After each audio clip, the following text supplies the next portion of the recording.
नमस्कार दोस्तों। हमारी पृथ्वी पर जीवन कैसे आया, ये बहुत ही सोचनीय और कठिन प्रश्न है और उसका उत्तर पाना उतना ही मुश्किल भी है। प्रश्न है कि क्या पृथ्वी पर जीवन के लिए जरूरी तत्व पहले से उपलब्ध थे, जिससे इस धरती पर ही शुरुआती या आदिम जीवों की उत्पत्ति हुई, या वो दूर अंतरिक्ष के किसी कोने से किसी दूसरे ग्रह के द्वारा लाए गए। क्या मंगल ग्रह पर भी अरबों साल पहले जीवन था? ऐसे अनगिनत कठिन और मुश्किल सवालों के उत्तर जानने के लिए वैज्ञानिकों की तरफ से पिछले काफी समय से लगातार गंभीर प्रयास होते रहे हैं।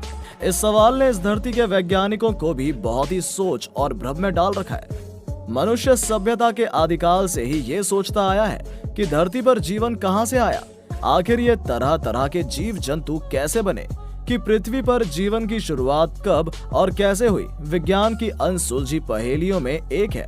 तो आइए हम इस कठिन और अनसुलझे प्रश्न के बारे में जाने। पूरी इंफॉर्मेशन जानने के लिए बने रहिए इस वीडियो में। हाल ही में वैज्ञानिकों को कनाडा में पाए गए चट्टानों के माइक्रोफॉलिस अध्ययन से ये पता चला है कि पृथ्वी पर जीवन की उत्पत्ति इस ग्रह के बनने के मात्र 30 करोड़ साल बाद ही हो गई थी। हमें 30 करोड़ साल भले ही बहुत ज्यादा लगे, लेकिन जियोलॉजिक टाइम स्केल पर यह पलक झपकने के बराबर है।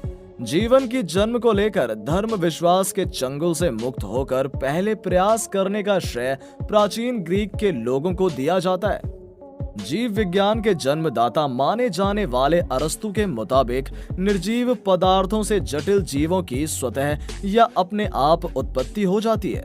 अरस्तु का मत था कि मिट्टी, कीचड़, धूल और हर तरह के कचरे या सड़ती हुई चीजों से बिलबिलाते हुए जीवों के समूह पैदा हो जाते हैं।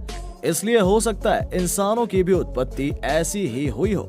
जीवन का यह सिद्धांत तब तक वैज्ञानिकों के बीच जीव उत्पत्ति की विस्तार के रूप में छाया रहा, जब तक कि फ्रांसीसी सूक्ष्म जीव विज्ञानी लुई पाश्चर ने 1862 में अपने प्रयोगों द्वारा बिना किसी विवाद के रूप से इसको सिद्ध नहीं कर दिया। पाश्चर का कहना था कि जीवन से ही जीवन का जन्म हुआ है, लेकिन यह सवाल अभी भी बरकरार था कि पृथ्वी पर सबसे पहला जीव कब, कैसे और कहां से आया। कई रिसर्च के अनुसार वैज्ञानिकों ने अनुमान लगाया है कि जीवन की उत्पत्ति के लिए निश्चित रूप से नाइट्रोजन की आवश्यकता होती है। विभिन्न तरीकों से नाइट्रोजन वायुमंडल से होते हुए समुद्र, तालाब तथा अन्य जल निकायों में जमा हुआ होगा। पृथ्वी के वायुमंडल में लगभग 78% नाइट्रोजन पाया जाता है। वैज्ञानिकों का मानना है कि शुरुआती दौर में वायुमंडल में आकाशीय बिजली की पर्याप्त घटनाएं होती रही होंगी, ताकि नाइट्रोजन के ऑक्साइड पर्याप्त मात्रा में उत्पन्न हो सके और पृथ्वी पर जीवन की शुरुआत हो सके। लेकिन नए नए अध्ययन के अनुसार सूर्य के पराबैंगनी प्रकाश और प्राचीन महासागरीय चट्टानों से घुले हुए लोहे की वजह से समुद्र में पहुंचने वाले नाइट्रोजन के ऑक्साइड का ज्यादातर हिस्सा खत्म हो जाता है और ये दोबारा नाइट्रोजन के रूप में वायुमंडल में पहुंच जाता है। इसी कारण समुद्र में नाइट्रोजन के ऑक्साइड बहुत ही कम रह गए होंगे। उथले तालाब में जीवन की उत्पत्ति के लिए बेहतर विकल्प रहे होंगे, क्योंकि तालाबों का आकार बहुत छोटा होता है, जहां जीवन के लिए आवश्यक नाइट्रोजन के ऑक्साइड की सांद्रता अधिक रही होगी। इस प्रकार जीवन की उत्पत्ति महासागर में होना कठिन है, लेकिन तालाब इसके लिए ठीक रहा होगा। द ऑस्ट्रेलियन नेशनल यूनिवर्सिटी के वैज्ञानिकों ने सेंट्रल ऑस्ट्रेलिया में प्राचीन तालाब का अध्ययन करने के बाद पाया है कि धरती पर जीवों का विकास 650 मिलियन साल पहले शैवाल के साथ शुरू हुआ था। ANU में सहायक प्रोफेसर जोचेन ब्रॉक्स के मुताबिक हमने इन चट्टानों को इतना तोड़ा कि उनका पाउडर बन गया और फिर उसमें से इस जीव के सैंपल हासिल कर लिए। इन सैंपल का अध्ययन करने के बाद पता चला कि धरती पर जीवों के विकास की रोचक कहानी 650 मिलियन साल पुरानी है। इस बारे में पूरी जानकारी जनरल नेचर में लिखी हुई है। इसमें लिखा गया है कि शैवाल का ये विकास धरती के इतिहास का सबसे बड़ा सबूत है। ये घटनाक्रम नहीं होता तो इंसान और अन्य जीव भी आज धरती पर नजर नहीं आते।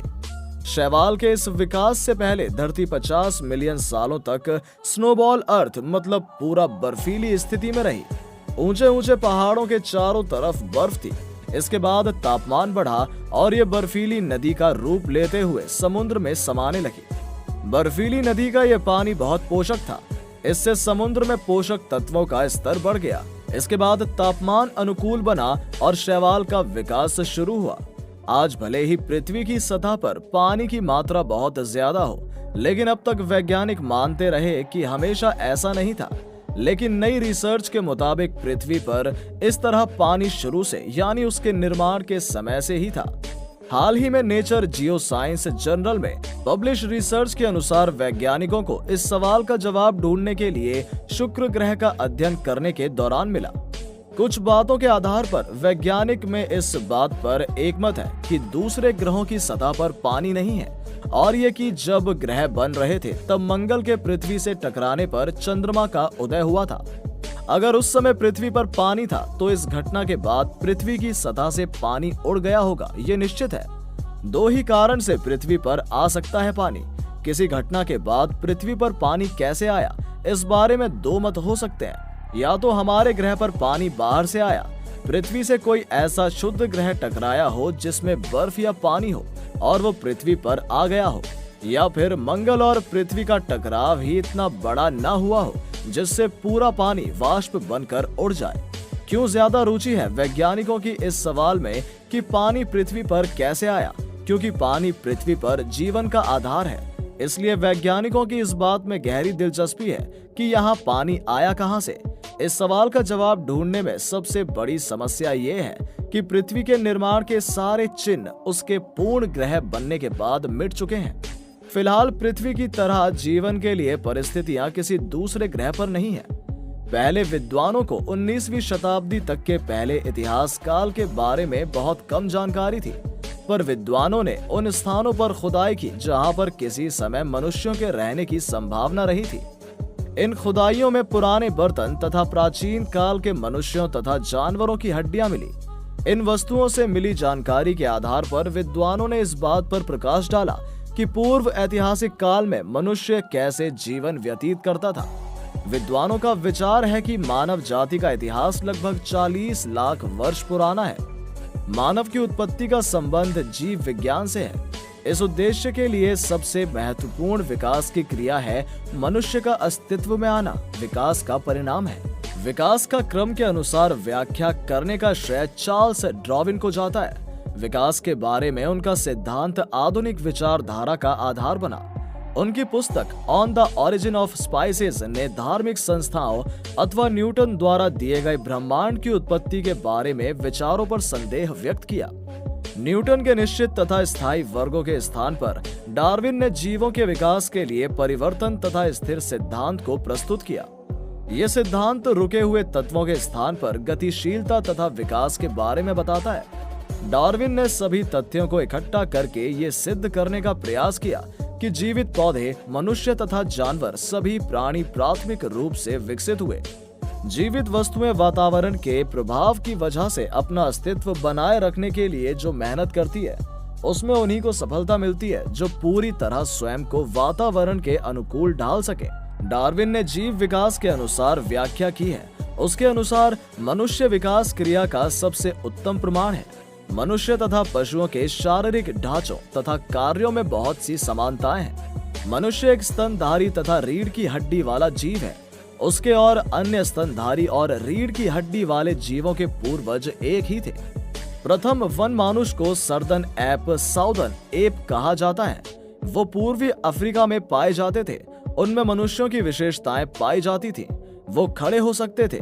वन मानुष के हाथों की बनावट में अंतर था। अभी तक कोई भी ऐसा प्रमाण नहीं मिला है जिससे ये जाना जा सके कि हमारी पृथ्वी पर जीवन कैसे शुरू हुआ था। आज भी ये एक सवाल बना बैठा है। वैज्ञानिकों के द्वारा अलग अलग थ्योरी दी गई है। अब उनमें कितनी सच्चाई है ये देख। दोस्तों, अगर ये वीडियो अच्छी लगी हो तो अपने सोशल मीडिया पर जरूर शेयर करें। उम्मीद करते हैं कि आपने ये फैक्ट बाबा हिंदी चैनल अब तक सब्सक्राइब कर लिया होगा, जिससे हमारी अगली इंटरेस्टिंग वीडियोस आप तक पहुंचती रहेगी। अगर आपके पास किसी भी तरह के सुझाव हैं तो कमेंट बॉक्स में जरूर बताएं ताकि हम अगली वीडियोस को और बेहतर बना सकें। चलिए मिलते हैं एक नई वीडियो के साथ, तब तक के लिए नमस्कार।